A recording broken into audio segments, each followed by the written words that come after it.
والصلاة والسلام على سيد الوجود سيد القومين سيد الثقلين نبينا محمد صلى الله عليه وسلم. الصلاة والسلام عليك يا سيدنا يا رسول الله. الصلاة والسلام عليك يا حبيب الله. الصلاة والسلام عليك يا أبا الأرواح أبا الروح سيدنا أحمد نبينا محمد وعلى آله. Alhamdulillah pagi yang cerah hatinya, insyaallah saya sampai di Masjid Al-Jihad. Maka saya berpikir akan cari hadis dari Abul Mujahidin, Bapak Jihad. Bapak Jihad itu namanya Abu Ayyub Al-Ansari. Jihad itu akan membuat seseorang terbebas dari warna-warna politik. Nanti saya akan bacakan hadis yang ke-2748 di dalam kitab Al-Jami' As-Sahih atau Sahih Muslim, yang merupakan kitab sahih setelah Imam Bukhari. Sahih Bukhari Muslim itu kita kira satu kitab, enggak, itu dua kitab. Ada Bukhari, ada Muslim ya. Imam Bukhari lahirnya 194 Hijriah, wafatnya 256 Hijriah. Imam Muslim lahir setelah tahun 200 dan dia wafat tahun 261 Hijriah. Mereka ini hidup di masa murid-murid Imam Syafi'i. Jadi mereka ini pengikut Imam Syafi'i. Mereka itu mengambil hadis dari murid-murid Imam Syafi'i, murid-murid Imam Malik. Maka jangan pernah benturkan antara imam-imam ahli hadis dengan imam mazhab, karena imam mazhab itu juga ahli hadis. Apa kata beliau? Haddatsana wa bil qala haddatsana Qutaibah. Guruku Qutaibah, kata Imam Muslim. Jadi Imam Muslim ini enggak langsung bilang qala Rasulullah, kata Allah, kata Rasulnya. Dia mesti berguru. Sekelas Imam Bukhari dan Muslim berguru kepada imam namanya Qutaibah. Siapa Qutaibah ini? Qutaibah ini murid tua yang masih hidup di kalangan Malikiyah, murid langsung Imam Malik. Ini ada kelasnya Imam Syafi'i. Kau perhatikan, ini temannya Imam Syafi'i. Siapa yang ngaji kepada Qutaibah? Bukhari dan Muslim. Sudah terlihat hubungan mereka, bahwa Bukhari dan Muslim adalah murid dari adik ngajinya, adik keilmuannya Imam Syafi'i. Imam Syafi'i wafat 204 Hijriah. Sedangkan imam ini empatnya di tengah, diganti nolnya 1 atau nolnya pas 240 Hijriah. Imam siapa namanya? Qutaibah. Qutaibah meriwayatkan dari gurunya, kawan Imam Malik, tapi bukan di Madinah, kawannya di Mesir, namanya Laits. Laits ini punya mazhab, namanya disebut mazhab Al-Laitsi. Sudah pernah dengar? Belum. Jadi kalau ada orang ngomong ke saya mengajarkan banyak mazhab. Saya tanya berapa mazhab kamu tahu? 4 mazhab, meskipun banyak. Ada mazhab namanya Al-Laitsi. Mazhab Al-Laitsi itulah yang membuat Imam Syafi'i berubah. Maka ketika Imam Syafi'i pindah ke Mesir, cuma 4 tahun beliau tinggal di Mesir, itu Imam Syafi'i merevisi banyak mazhabnya. Yang tadinya masih ikut Imam Malik dalam banyak hal, kemudian beliau berevisi dan jadilah itu mazhab jadi, disebut qaulun jadi. Jadi sekelas Imam Syafi'i itu tidak malu merevisi kata-kata. Masa kita ini baru hijrah, baru ngaji, gurunya juga ya comot sana comot sini, tidak mau merevisi pemahaman. Ya. Imam Syafi'i berguru ke Lais, Imam Qutaibah berguru ke Lais, jadi mereka ini seperguruan. Imam Lais dari Muhammad bin Qais dan cerita dari Abi Sirma dari sahabat Rasulullah SAW, yaitu Abu Ayyub Al-Ansari. Ini jalur luar biasa. Kenapa? Imam Lais tadi berguru kepada hakim agung yang ditugaskan oleh salah satu wali yang juga pemimpin, namanya Omar bin Abdul Aziz. Itu jalur aulia semua. Ahli hadis wali. Kan banyak ahli hadis yang hadas. Dia ngerti hadis untuk mau ngecek orang. Dia ngerti hadis untuk bidah-bidahin orang. Dia baca hadis untuk bidah-bidahin orang. Kalau ini enggak. Nama imamnya Muhammad bin Qais, guru dari Laits, kakek gurunya Imam Syafi'i. Dia dari Abu Sirma, dari Abu Ayyub Al-Ansari. Ada cerita langsung kepada Abu Ayyub Al-Ansari, bapak Mujahidin. Kenapa saya sebut tadi di awal? Beliau ini berjuang sesuai dengan nama masjid, Al-Jihad, Masjid Perjuangan. Itu sudah melewati sekat-sekat politik. Ini perbedaan politik yang luar biasa, tidak ada apa-apanya Indonesia. Tahun 2016 sampai 2019 Indonesia kan luar biasa itu. Masjid Al-Jihad sepertinya ikut terkena imbasnya. Tapi Abu Ayyub membuatkan kaidah. Abu Ayyub ini lahirnya tidak diketahui, tapi dia sudah sangat tua. Waktu umurnya 90-an, itu kira-kira tahun 50 lebih. Dulu kan gak ada KTP, gak ada dukcapil. Jadi ulama kita memperkirakan kira-kira dia wafat 51, 52, 53 atau 54 Hijriah. Anggaplah 50-an. Waktu itu umurnya sudah 90-an. Dan dia ikut berjihad ke Turki. Ada satu negeri, yang negeri itu separuhnya Asia, separuhnya Eropa. Kita sebut apa sekarang? Konstantin dulu, sekarang disebut Istanbul, yang bagian dari Turki. Abu Ayyub Al-Ansari mau datang ke sana, berjuang bersama dengan anak musuh dia, anak musuh politiknya, tapi bukan musuh agama. Jadi ingat, musuh politik bukan berarti musuh agama. Siapa musuh politik dia? Muawiyah bin Abi Sufyan. Siapa anaknya? Namanya Yazid. Itu Abu Ayyub Al-Ansari.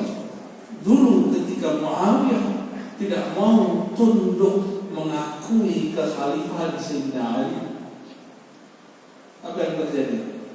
Terjadilah perang akbar bernama Siffin. Itu perang berdarah. Dari pihak Muawiyah ribuan yang mati, dari pihak Sayyidina Ali pun ribuan yang mati. Tapi kemudian Muawiyah radhiyallahu ta'ala angkat mushaf, mau menang itu Sayyidina Ali. Sayyidina Ali kalau ada orang angkat mushaf, itu ada nama Allah mushaf, itu sudah sumpah yang tinggi. Maka beliau katakan berhenti. Di saat berhenti, ada simpatisan kecewa. Nah, ternyata dari dulu itu sudah ada terjadi. Simpatisan itu belum tentu dia orang-orang yang pengikut setia. Dia hanya mengikuti gejolak politik, kebencian politik, emosi berpolitik dalam diri. Apa kata mereka? Ali finnar. Ali itu neraka. Ali kafir. Kelompok ini kemudian bernama Khawarij.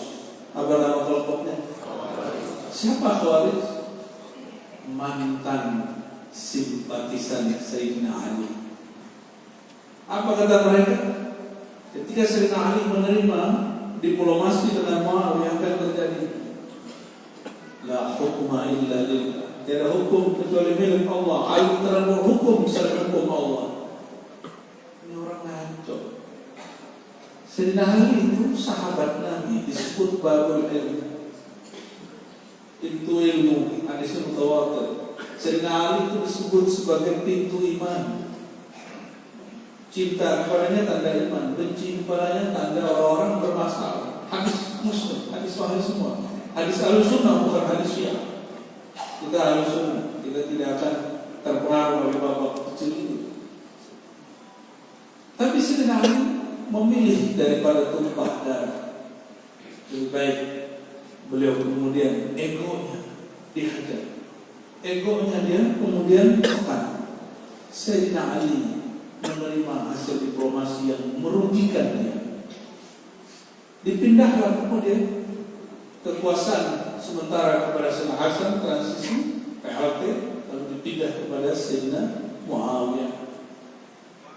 Itu kalau antum zaman itu, saya tak tahu nasibnya, apakah menjadi khawarij atau menjadi apa. Dan khawarij itu sholat lima waktunya kuat di masjid, tahajudnya dahsyat, sama dengan pengikut Sayyidina Ali, sama-sama suka ke masjid, sama-sama hafiz Quran, sama-sama bertahajud. Apa yang beda? Yang beda qalbunya. Sayyidina Ali qalbunya salam. Pengikut setia Sayyidina Ali di qalbunya salam. Salah satu pengikut setianya Abu Ayyub Al-Ansari. Abu Ayyub itu, coba bayangkan, itu perang dengan Muawiyah 10 tahun sebelum meninggal. Berarti sekitar 5-7 tahun setelah terjadi perang bersama Muawiyah, musuh politiknya, dia berangkat dengan anaknya. Muawiyah berangkat ke mana? Berangkat ke Konstantin.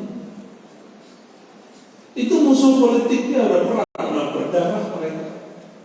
Tapi kalau sudah jihad, perbedaan politik, perbedaan faham, ya singkirkan. Ini baru rukun jihad yang sebenarnya. Kalau cuma beda faham nanti sudah main betak-betak pakai takbir, ya. Soalnya pakai takbir, sini pakai takbir, kan bingung kita, yang mana yang benar. Soalnya pakai takbir, sini pakai sholawat.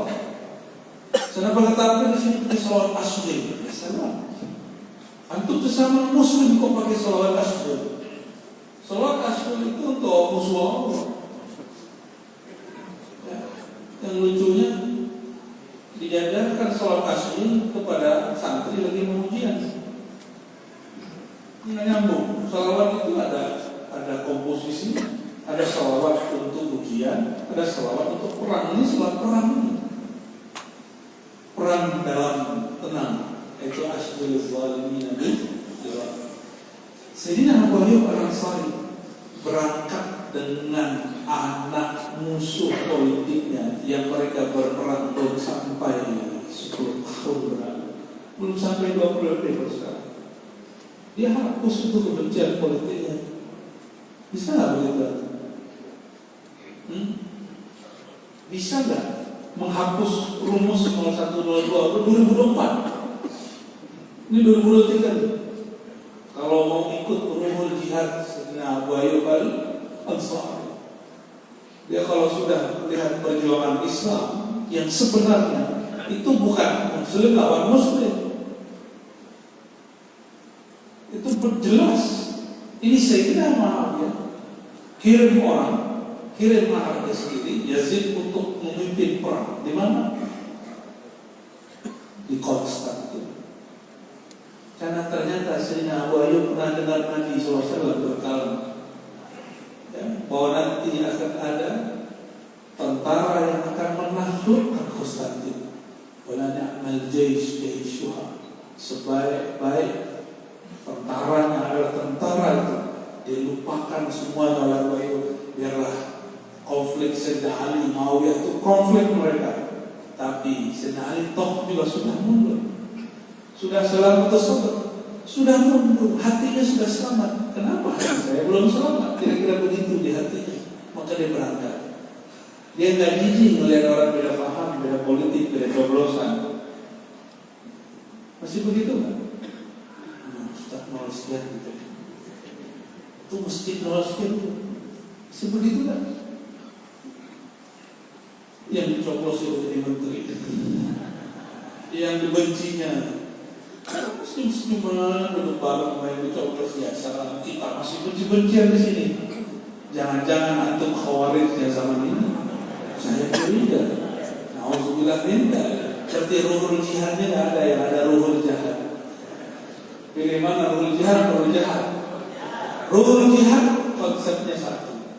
I'la kalimatillahi hiyal ulya. Hanya meninggikan kalimat Allah, bukan meninggikan partai politik. Itu beda. Oh, partai saya partai Islam. Loh, yang lain juga ngaku partainya Islam. Terus mana yang diakui Allah? Sebanyak itu partai Islam Indonesia. Coba sebutin atau sebutin aja nggak apa-apa, masyarakat Pak. Ketiga, Pak, PKS, PKB, apa lagi? Empat partai Islam, partai nasionalis. Apalagi ada partai baru itu. Coba di antara partai Islam itu yang diakui di sisi Allah yang mana? Kan nggak tahu Pak. Ada yang tahu nggak? Ada yang punya akses ke Allah? Nggak ada yang tahu. Siapa tahu di antara orang-orang yang dia sedang berjuang berpolitik itu ada niat baik di hatinya. Dia lebih mulia daripada kita yang kemudian katanya membela Islam. Untuk Islam tidak perlu kita bela. Yang perlu kita bela itu pemahaman kita kepada Islam ini harus benar. Itu yang harus kita bela. Islam itu Rasul Allah yang bela. Allah sempurna atau kurang? Yang sempurna perlu dibela. Yang sempurna nggak perlu dibela. Maka disebut bela Islam itu membela Islam di dalam diri. Kalau Islamnya nggak perlu dibela. Islam itu milik Allah, bukan milik saya, bukan milik kelompok. Karena dia milik Allah, Allah yang jaga dia. Maka jika ingin berjuang atas nama Islam, pakai ruhul jihad yang diajarkan Sayyidina Abu Ayyub al-Ansari. Ini mumpung belum kampanye terbuka, maka saya berani ngomong begini Pak. Kalau sudah terbuka, udah. Mungkin ada takbir, ada sholawat, bentak saya pakai sholawat. Ada bentak saya pakai takbir. Kami mu'allim, kami para guru hanya ingin mengingatkan umat. Gak mau diingatkan, kami gak paksa. Ya? Banyak yang saya ingatkan dari tahun 2016 sampai 2019 gak mau. Orang saya diteriak-teriakin di luar masjid, saya panggil dan kamu teriak depan saya. Gak berani dia teriak depan saya. Berani di luar masjid. Berani sama-sama. Coba ayo satu-satu kita. Gak ada yang berani juga. Ternyata dia tidak membela Allah dan Islam. Dia cuma membela emosi. Abu Ayyub al-Ansari sudah lewat masa itu. Antum bayangkan, itu perang, bukan lagi perang umum. Kalau kita cuma takbir doang, kita cuma beda coblosan doang. Ini sudah main tusuk-tusukan. Sudah meninggal dari teman Abu Ayyub sekian sahabat, sudah meninggal dari Muawiyah sekian sahabat. Tapi itu dilupakan sudah. Kita mau jihad fisabilillah. Dan mereka sadar kami kurang pas dalam berjuang. Kok membunuh sesama muslim, perang sesama muslim. Mau itu terjadi lagi, perang sesama muslim. Dan ntar masuk ke Palembang saya pakai paspor nanti. Kata Abu Ayyub. Abu Ayyub ini sebelum kita masuk ke riwayatnya, ternyata rumahnya diberkati Rasulullah SAW. Awal baginda Rasulullah SAW masuk ke Madinah yang dulu namanya Yathrib, itu semua kampung berdiri orang-orang di jalan. Apa kata mereka? Wahai baginda, bangunlah rumah di tempat kami. Wahai baginda, bangunlah tempat ibadah, pusat masjid di tempat kami. Tapi apa kata baginda Rasulullah SAW? Biarkan kontak. Fa'innaha ma'murah. Da'ah, tinggalkan dia, biarkan dia diperintah oleh Allah SWT. Itu Nabi, kendaraan ini diperintah Allah. Kalau kita gimana? Jangan kendaraan, mulutnya aja langsung barangan dia ngomong. Ya.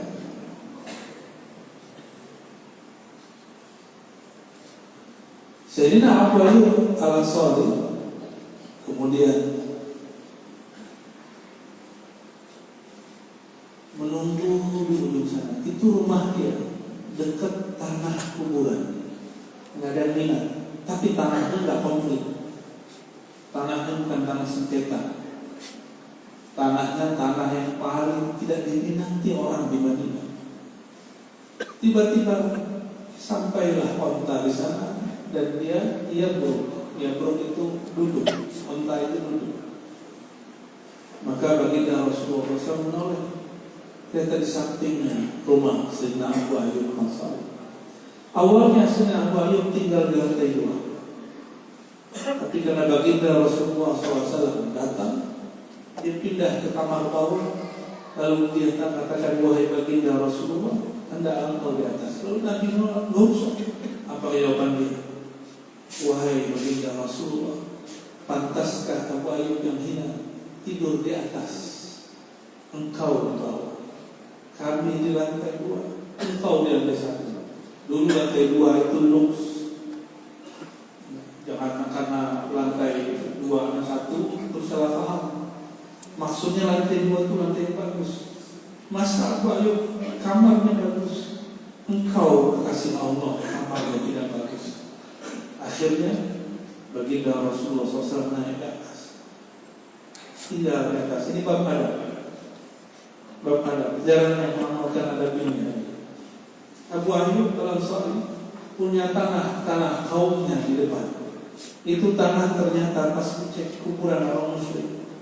Pantesan gak ada yang mau. Tanah kuburan.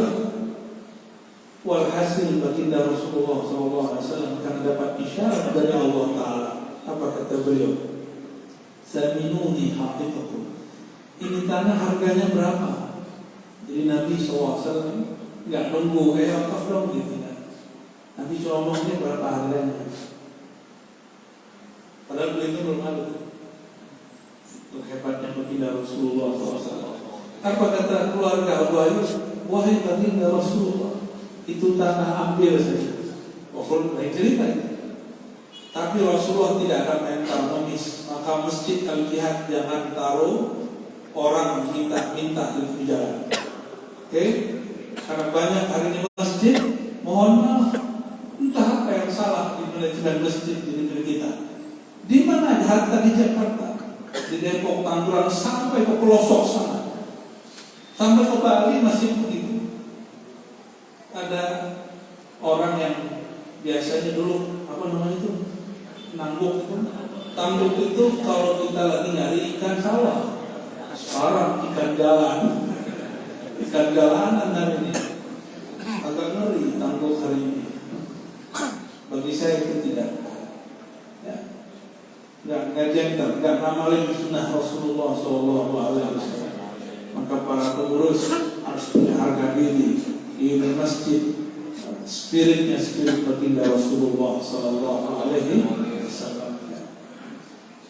Apa kasarnya? Kita nggak butuh orang yang butuh masjid. Nggak bisa untuk buat pemahaman boleh. Tapi kita nggak sombong pemahaman. Ya. Merasa pede boleh. Bedakan kepedean dengan kesombongan. Sayyidina Abu Ayyub, nah inilah inti kajian kita pada kali ini. Dalam hadis Imam Muslim tadi, beliau mengatakan tentang bab qalb, bab merasa apakah diri kita merasa berdosa atau tidak. Merasa berdosa atau sudah merasa tidak berdosa. Ya. Tapi ternyata banyak orang merasa tidak ada dosa. Kalau sudah 5 waktu, nah apa kata beliau? Kuntu, ketika Sayyidina Abu Ayyub sakaratul maut di Konstantin, dia dikuburkan dan kuburan itu berdekatan dengan sur Konstantinia, bentengnya Konstantin. Apa kata beliau? Hina hadaratul wafa, kuntu katantu ankum syai'an. Aku menahan diri untuk tidak sampaikan hadis ini. Sami'tuhu min Rasulillah SAW. Aku mendengarnya langsung dari baginda Rasulullah Sallallahu Alaihi Wasallam. Apa kata beliau? Aku mendengar bahwa beliau bersabda. Hadis pendek. Barangkali sudah ada yang dengar. Ternyata beliau nggak mau bacakan, kecuali ketika sakratul maut. Tapi saya bacakan ini bukan karena saya mau sakratul maut, karena ingin mengenang.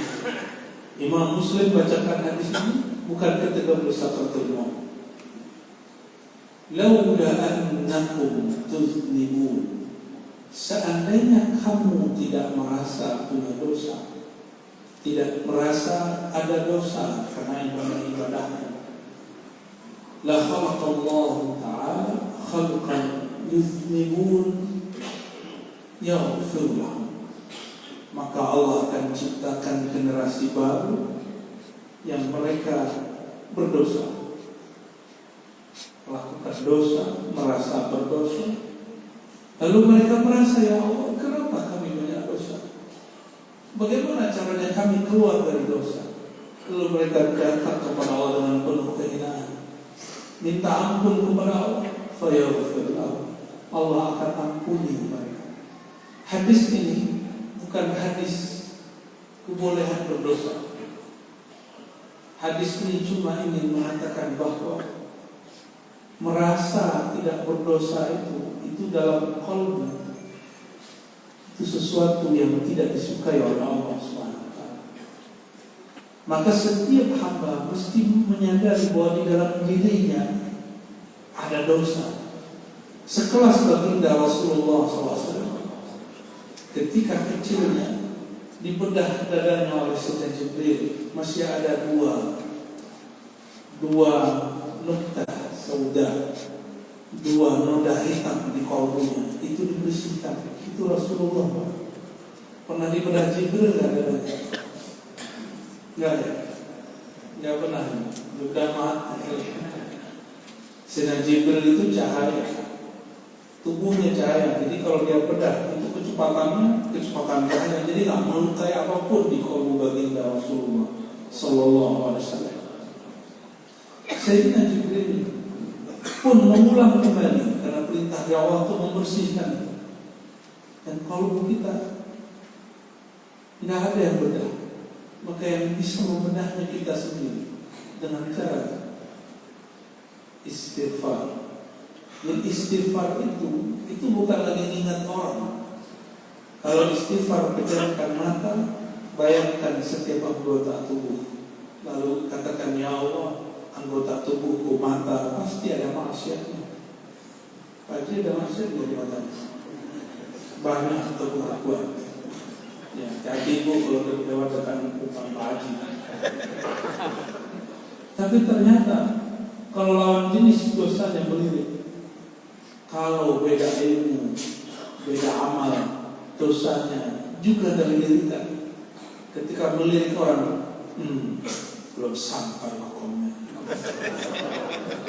Pas lihat jenggotnya kurang sohih. Lagi sholat, Ustaz, kok safnya nggak benar?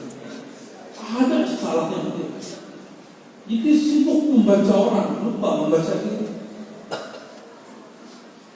Ada kesalahan orang berkata. Apalagi antum megang mic begini, itu saat kata per kata itu kapan ada salahnya. Maka ada orang bahagia sekali kalau khotib salah dalam khotbahnya. Senang juga saya sok-sok khutbah begitu. Jadi ada orang, jadi yang hadir semua ini belum tentu juga semuanya mencari kebenaran. Siapa tahu mencari menunggu kapan salah. Tapi saya husnuzon yang hadir semuanya sedang mencari kebenaran. Amin. Orang yang nonton kajian kita baik live ataupun tidak live, itu tidak semua mencari kebenaran. Ada yang lagi nunggu. Ya, bagaimana si ustaz ini keliru? Bagian kelirunya potong. Kalau dulu yang dipotong itu isi kitab. Korbannya Ibn Arabi dituduh siddiq. Korbannya Imam Sya'rani dituduh sesat. Korbannya di sini ada ada ulama besar di sini dulu, Abu Hazar Syukri, itu disusah oleh ulama. Ulama Ahlussunnah dulu, ulama Ahlussunnah sesat, ternyata dari dulu sudah biasa. Itu akibat potongan, memotong. Dulu buku yang dipotong. Coba kalau dulu ulama kita itu ada YouTube, mungkin YouTube-nya dipotong. Jadi gak semua. Itu kenapa? Karena spirit istighfar tidak ada di kaumnya. Yang ada cuma spirit istighfar, merasa dirinya lebih dari orang. Kalau pedagang dirinya masih apa? Kalau politisi keselnya apa? Kalau ustaz keselnya siapa? Bukan saya ngomong ya, ustaz yang ngomong. Kalau khotib keselnya siapa? Ulama hasadnya siapa? Ulama. Maka berkalam para masyayikh kita, ittaqu min zallatil ulama. Hati-hati tergelincirnya ulama. Hati-hati di sini apa? Siapa tahu orang salah memahami fatwanya. Siapa tahu yang kedua, itu dijadikan bahan untuk berpecah belah. Ulama itu nabi atau umat Nabi sallallahu alaihi wasallam? Mungkinkah ulama keliru? Mungkin, apalagi antum yang terulama. Jadi kalau ulama kita keliru, katakan di hati, memang bukan nabi. Wajar kalau dia keliru, jadi tidak ada masalah kita. Lau annakum tuznibu, kalau kamu tidak merasa punya dosa, la khalaqallahu khalqan, Allah akan ciptakan satu generasi baru. Yuznibun, mereka merasa dirinya berdosa. Emang ada dosa? Kata Imam Mu'ta'ilah, wujuduka dzanbun la yuqasu alaih. Jadi dosa itu ada dosa zati, ada dosa ghair zati. Ada dosa wasfi, ada fi'li. Dosa zat apa kata beliau? Wujud kamu saja, kamu merasa diri mewujud, itu kamu sudah dosa. Merasa diri kita ini yang sholat, kita sholat karena kita yang sholat, itu kita sudah dosa di kalbu, namanya dosa Adam. Kenapa? Karena la haula wala quwwata illa billah. Saya bisa sholat rukuk sujud karena Allah izinkan kepala yang hina ini rukuk dan sujud. Bukan karena saya, ini hebat. Baru masuk dapat ilmu sedikit-sedikit, tapi sudah sombongnya berbukit-bukit. Sudah mengajak semua orang hebat. Ini dahsyatnya manusia itu. Maka kemudian ada dosa wasfi, dosa sifat. Sifat apa? Kibur, sombong. Ini gak kelihatan dosa wasfi. Itu tersimpannya bukan di mata, tersimpannya di dalamnya mata, di dalamnya dada. Pernah gak terbersit sedikit saja? Kita ini lebih baik dari orang yang sampai terbersit. Terbersit begitu, antum sudah punya dosa namanya wasfi. Kebanyakan kita memandang dosa itu yang ketiga aja, dosa fi'li, dosa perbuatan. Kalau itu semua orang juga tahu. Mata gelalakan, lisan yang kasar menyinggung, dosa lisan yang menggunjingkan orang, telinga dengerin gosipan orang, tangan kaki kemulan semuanya punya dosa. Itu disebut dosa fi'li. Iblis itu dosanya bukan fi'li saja, tapi sebelum dia punya dosa fi'li, dia harus sujud kepada Sayyidina Adam. Iblis itu punya dosa wasfi. Itu yang menjadi asbab dia tidak mampu berubah. Kalau dosa fi'li, ini yang dikatakan baginda Rasulullah SAW, seandainya kamu tidak merasa berdosa, Allah akan ciptakan makhluk yang merasa berdosa, melakukan dosa, lalu dia istighfar, Allah ampuni. Iblis lain. Iblis tidak pernah merasa dirinya kurang. Kata dia, masa aku sujud kepada pendatang baru yang baru dicipta dari tanah yang hina yang kami injak di surga. Ini kata-kata siapa? Iblis dia rasis. Orang Palembang nggak boleh rasis, karena di Palembang mata sipit banyak, mata lebar pun banyak, hidung mancung banyak, hidung mancung ke belakang juga banyak. Kita pas ketemu kita Cina, ternyata orang tetangganya Musi. Ternyata dulu Cheng Ho datang sekian kapal, terdamparlah di Palembang. Nggak balik-balik, maka disebut rantau Cino. Rantau Cino itu kalau merantau nggak pulang-pulang ke kampung, ya. Kayaknya ada wajah-wajah rantau Cino ya. Rantau nggak balik, kita satu nasib ya. Iblis itu masalahnya satu, aba wastakbara wa kana minal kafirin. Dia itu kadang enggan dan merasa dirinya besar. Istakbara itu tersimpan di hati, merasa diri lebih mulia sedikit saja dari Allah. Itu istakbara. Kalau antum sudah menunjukkan yang disebut takabbar, kalau masih tersimpan namanya apa? Istakbara. Ngeleslah seorang malaikat yang sudah ribuan tahun beribadah ini, yang bernama Azazil. Apa kata dia? Ya Allah, ini di riwayat disebutkan bukan Quran. Mana mungkin engkau memerintahkan aku sujud hanya kepadamu, sekarang engkau perintahkan aku sujud kepada selain. Itu ngelesnya Iblis itu. Esa, orang-orang kalau dan banyak ngelesnya. Bapak Ibu Saudara yang Allah, hadis ini, riwayat ini sanadnya bermakna. Sanad tadi kita sebut imam dari fulan, mengajarkan kita kalau berjuang lewatin sekat-sekat politik. Kalau mau berjuang jihad fisabilillah, kita tidak lagi melihat sekat-sekat ras dalam berpolitik, sekat-sekat partai, nggak ada lagi. Apalagi sekat 0 sekian dan 0 sekian. Kalau mau berjuang, semoga masjid ini menjadi masjid yang bisa mewarisi ruh jihad Sayyidina Abu Ayyub al-Ansari. Dan yang kedua, ajaran beliau, inilah pegangan Abu Ayyub al-Ansari. Mestinya setiap hamba merasa dirinya ada dosa, minimal dosa wasfi, sifat di dalam diri. Kalau antum ini orang kecil, tidak pernah maksiat, tidak pernah nonton film porno, tidak pernah macam-macam, tapi coba lihat dalam hati, adakah perasaan merasa lebih suci? Adakah perasaan merasa hatinya lebih baik dari orang? Pandanglah wataknya, apakah ada rasa merasa lebih berilmu daripada orang? Jika itu ada, berarti sifat dalam batin kita itu sifat iblis, itu mesti diistighfarkan. Bahkan tak mungkin dia hilang kecuali dibimbing oleh seorang guru rohani.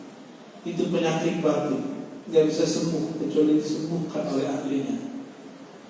Dan terakhir, ternyata orang yang bermaksiat itu belum tentu dia bermaksiat selama-lamanya. Maka Imam Athaillah mengatakan, jika ada orang bermaksiat, jangan kau suuzon menghilangnya, sebab tahu itu akhir maksiatnya. Jika ada orang taat, jangan juga dia merasa jumawa dan hebat, sebab tahu itu akhir dia taat, besok ada maksiat selama-lamanya. Alhamdulillah, kita memohon kepada Allah, semoga Allah cabut rasa sombong dalam hati. Allah bersihkan batin ini dari dosa-dosa wasfi. Allah bersihkan zahir kita dari dosa-dosa fi'li. Allah kemudian masukkan nur ke dalam qalbi, nur cinta kepada-Nya, cinta kepada baginda Rasulullah sallallahu alaihi wasallam. Ala hazni wa li kulli salih. Allahumma tahhir qulubana min kulli ma siwa. Al-Fatihah.